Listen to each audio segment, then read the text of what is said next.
Hey everybody, this is Stellar Firefly, and in this video we'll be covering the modification of a server's zombie count in what we're calling Stage 2B of the Overpoch Origins Playground Series, or OOPS. Previously in Stage 1, we kneecapped those zombies so that they're now Romero-style Walking Dead, and then in Stage 2A we partially balanced their increased ease by dropping their humanity gain.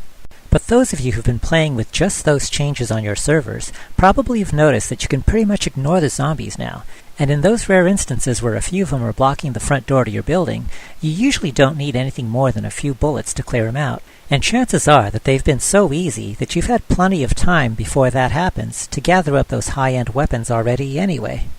Now, it's time to further rebalance them and also make them a bit more interesting, and we're going to do that very simply by increasing their numbers. But first, probably the most important thing to keep in mind when considering the increase in the zombie count on your server, the greater the number of zombies, the slower your server will perform. Plain and simple. As you may suspect, the details can get pretty complicated.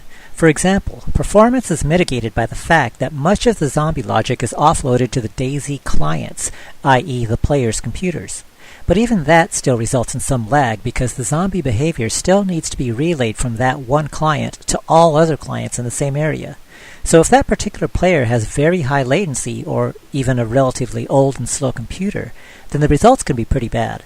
Usually, you'll see this manifest itself by zombies showing jerky and stuttering motion. It might be that your internet connection is glitching out, but it also may be because some other players near you have that zombie code running on their client, and maybe they're the ones who have a poor connection. Zombie numbers also usually increase with the number of players in any given area, too. The more players in a certain location, especially if that location is a large city, then potentially the more zombies can spawn at that location, each one handled by one of the player's client systems. Maybe there are so many other players near you, each controlling some number of Zeds, that your computer has to collect data from a dozen other clients, and that is affecting your overall game performance.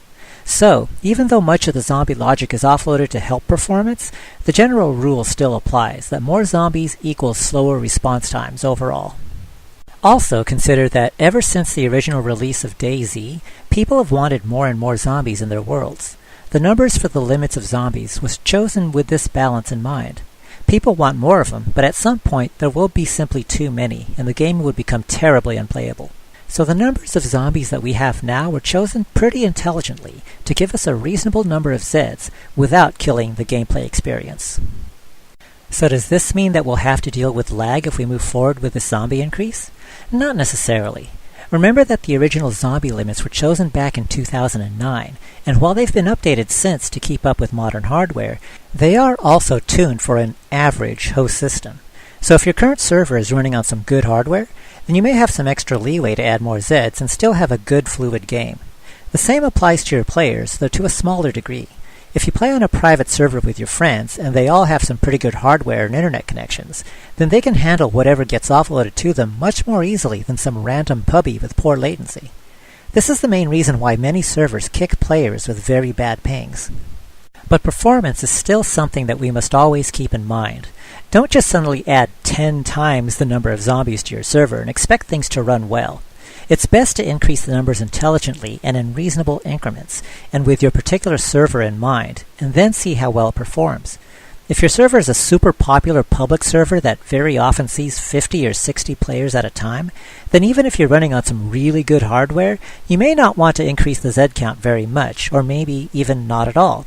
But if yours is a private server for only yourself and maybe a half dozen of your friends, you can probably safely get triple the Z count or more. Either way, make a smart change, and then, like I always say, test it and make sure that it works well. After testing, you can adjust the numbers again, lower them if the server is starting to stress out during peak play, or maybe raise them if it seems like it's handling things just fine. Okay, enough with the disclaimers. How do we do this? Those of you who may have peeked around a bit in your init.sqf file, you know, the one located in your MP missions map folder, and where a ton of other configuration variables are found, you may have noticed this line, DayZ_max local zombies equals 30, and the default of 30. Maybe some of you have even tried changing this to a higher number. If you have, then you may have also noticed that, well, it doesn't seem to work. It may be a bit difficult to tell for certain because zombies don't spawn all at once and all right in front of your face, so you can't just stand there and count them all. But yeah, after playing for a while, you probably notice that there doesn't seem to be any more zombies around than usual. This is something that we're going to investigate in more detail during the length of this video tutorial.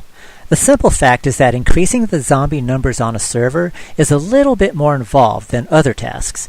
It has several different aspects and details that just aren't obvious, and it even has two little gotchas that can probably be considered bugs. And it's one of these bugs that we'll take a look at first. Further down in the init.sqf file, we see that it precompiles the file variables.sqf beneath the custom folder. If we navigate to there and open up variables.sqf, and then search for DayZ_max local zombies, first we see these few lines that are no surprise. They just check if it's already set, and if not, they give it a default value of 15. But then if we keep searching for it, later in the file we see that it actually sets the value again, specifically to 30. Because of this, no matter what we set it before, by the time it hits this line, it'll always be reset back to 30. Oops, obvious bug. Now I haven't talked about this file yet in my previous tutorials, and we won't go into too much detail about it here, but suffice it to say that for now, this variables.sqf file was pulled from the DayZ_code.pbo file and placed here so that it could be customized. Now even though other methods will work, the proper method of defining configured values is by changing the init.sqf file, not the variables.sqf file, where it should only assign default values. That said, this is actually a bug that explicitly overwrites both a defined and a default value. So what's the best way to resolve this little situation? It's to fix the bugs ourselves, of course. In the variables.sqf file, we're going to comment out this line that forces the value back out to 30. Now, if we define a value in init.sqf, it'll use that value. If we don't, then earlier in variables.sqf, it'll assign a default value. And now, whatever value ends up being used, this line won't overwrite it. Don't forget to save your changes. Alright, we fixed that bug, so let's go back to our init.sqf file and make our change. The DayZ Playground server is a private server that usually sees only 4, maybe 5 players at a time, ever. And because we all know each other personally, we also know that our client computers are all pretty darn beefy. So here we can make some serious changes to the Z count. To start, we'll up the count to triple the original number. DayZ_max local zombies equals 90. But once again, tailor this value to your own server. Average use servers may want to just double it to start off. DayZ_max local zombies equals 60, and then see how well the server runs. For very popular and/or heavy use servers with tons of players, you may not want to change it at all, or you may want to increase it by only, say, 50% to DayZ_max local zombies equals 45, and then see if the server is still playable before adjusting it further. Again, tailor it to your server's regular load, and don't forget to save your changes. So is that it? Just change the one variable and we're all done? Not quite. Remember that I said there are several other little details, and all of these little details are spread out all over the DayZ and Epic files that we could just talk about them all for like an hour. So instead, let's just summarize them here, and also what we have to do to get them to work correctly. And here they all are, with their default values. DayZ_max global zombies init equals 15, DayZ_max global zombies increase equals 5, DayZ_max zeds equals 500, and DayZ_max nearby zombies equals 60. Let's briefly talk about each of these and how to change them. DayZ_max global zombies init is the initial number of maximum zombies on a per player basis, and defaults to 15. It may seem kind of pointless to have a local limit of 30 or more when the global limit is only 15, but these two are actually used very differently. The global limit is on a per-player basis and increases with the number of additional players, specifically by the amount specified by the next variable, DayZ_max global zombies increase, which defaults to 5. So a single player in a game sets a default global limit of 15, but then each additional player adds 5 more to that limit. My recommendation? Set DayZ_max global zombies init to half of DayZ_max local zombies, and set DayZ_max global zombies increase to about 1/3 of DayZ_max global zombies init. So for example, if you set your DayZ_max local zombies to 60, i.e. you doubled it from the default, then set your DayZ_max global zombies init to 30, and set your DayZ_max global zombies increase to 10. Doing this should give you a good number of zombies, whether players are grouped together in a single city or spread out across the whole countryside, without completely overwhelming any one area and lagging it all to hell. Because on the low-pop playground server we're actually tripling these values, we'll set DayZ_max local zombies to 90, DayZ_max global zombies init to 45, and DayZ_max global zombies increase to 15. The DayZ_max Zeds variable you can think of as the upper limit of zombies that can spawn, which is kind of what it is, but, well, there's other details that'll take a while to explain. For this tutorial, I'll just note that this value defaults to 500, and that I recommend that you scale it similarly to your DayZ_max local zombies. So for example, if you doubled your DayZ max local zombies from 30 to 60, then also double your DayZ_max Zeds from 500 to 1000. Take note though that this is where you can do a little bit of fine tweaking. If your server is just starting to hit performance issues from having too many zombies around, then you just might be able to drop DayZ_max Zeds from 1000 to, say, 800, while still keeping your DayZ_max local zombies up at 60. Feel free to play around with it a bit to see what works best, and just maybe you can get away with having a good number of local Zeds around, but trimming the total number of Zeds in the entire world by just a little bit. For the playground server, we'll start out by trying to triple the default to 1500. Though I have a feeling we'll later drop it to maybe 1200 or so, because that's a crap ton of zombies. DayZ_max nearby zombies is the limit of zombies allowed to spawn near any particular player. This is different from DayZ_max local zombies, which defines the number of zombies controlled by a player's client. DayZ_max nearby zombies also counts zombies that were spawned by other players' clients. My recommendation for this value is similar to DayZ_max Zeds. Scale it similarly to DayZ_max local zombies. So if you doubled DayZ_max local zombies from 30 to 60, then also double DayZ_max nearby zombies from 60 to 120. Again, because on the low-pop playground server we're going with triple values, we'll triple DayZ_max nearby zombies to 180. But here's another bug that shows up to bite us, and it's the same kind of bug as we saw earlier with DayZ_max local zombies, but even slightly worse. If we open up our variables.sqf file again and search for DayZ_max nearby zombies, we can see that it explicitly sets the number to 60 no matter what. So just like with the previous bug, we'll comment out this line completely. But be careful. This is the only place this value shows up in the variables.sqf file, which means that it never sets a default. So when we comment out this line, we must make sure that we define this variable in our init.sqf file, because it has no default value. So we'll go back to init.sqf and make sure that it's set. So again, whether you double it to 120 or triple it to 180, be sure to save your changes so that it is set. There is actually one more value the game takes into account, and that is the DayZ_max global Zeds, which defaults to a whopping 3000.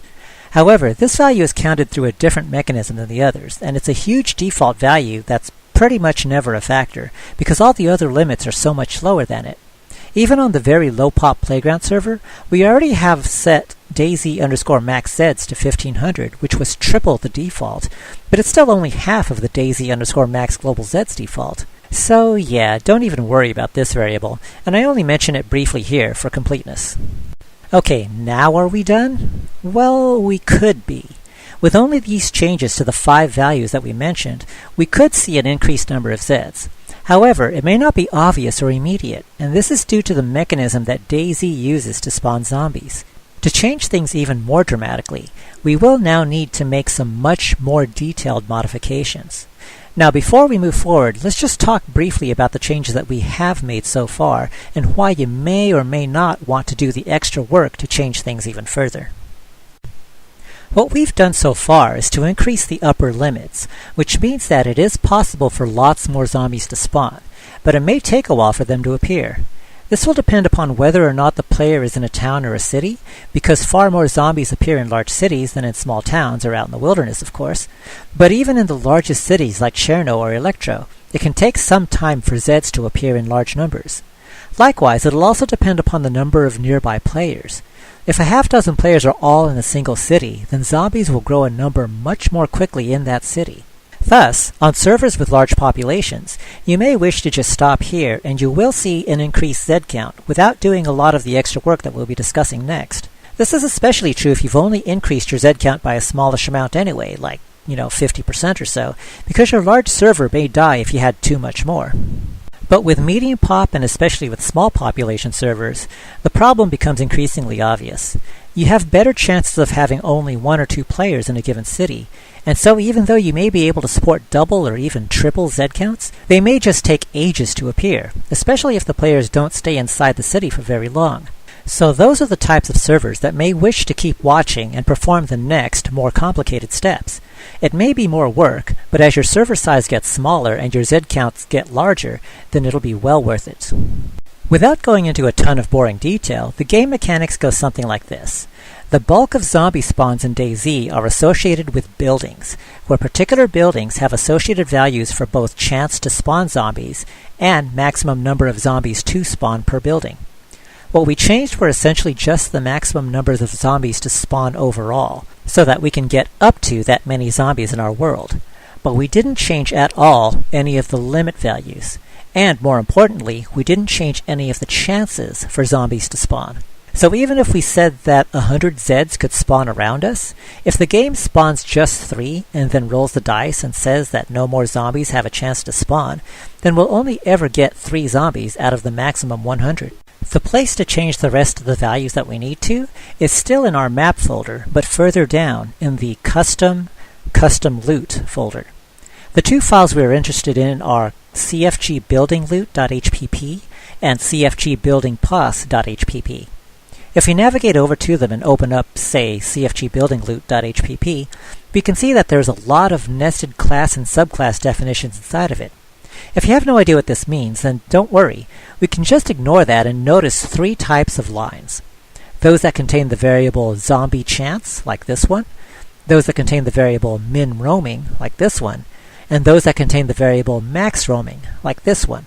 We find a lot of instances of these 3 kinds of lines all throughout both of these .hpp files. And these are the lines that we want to change. This is also why I say that changing them will be a lot of work. It's not hard work, it's actually pretty easy, but there's a lot of them, so it'll take some time. Here are my recommendations on how to change these values.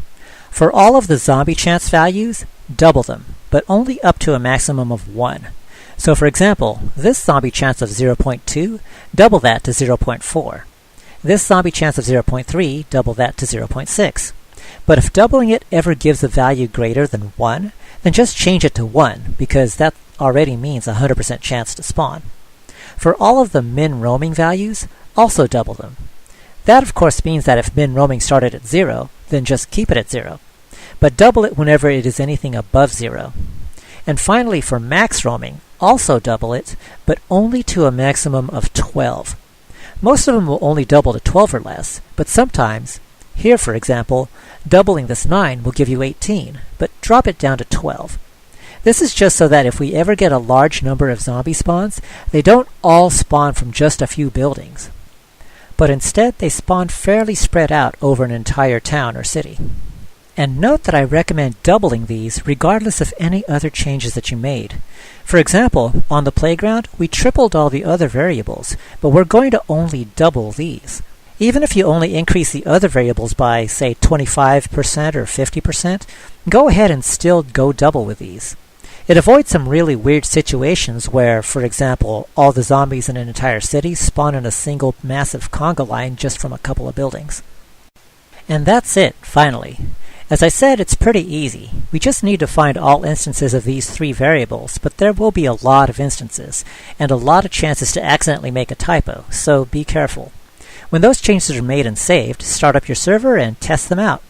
You should find that zombies in towns, and especially in cities, will rise in number much more quickly, and possibly soon reach your max config values.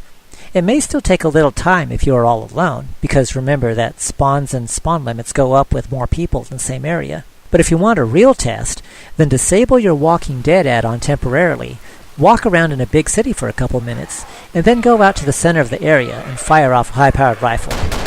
Hilarity ensues.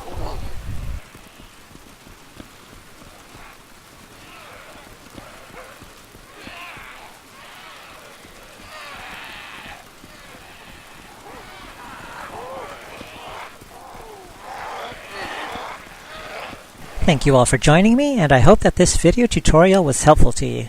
Stay tuned as we make more updates and customizations to further enhance the Overpoch Origins Playground server, at least as I get the time to make the videos. Please don't hesitate to like or subscribe if you feel so inclined, and as always, good luck, have fun, and watch your back.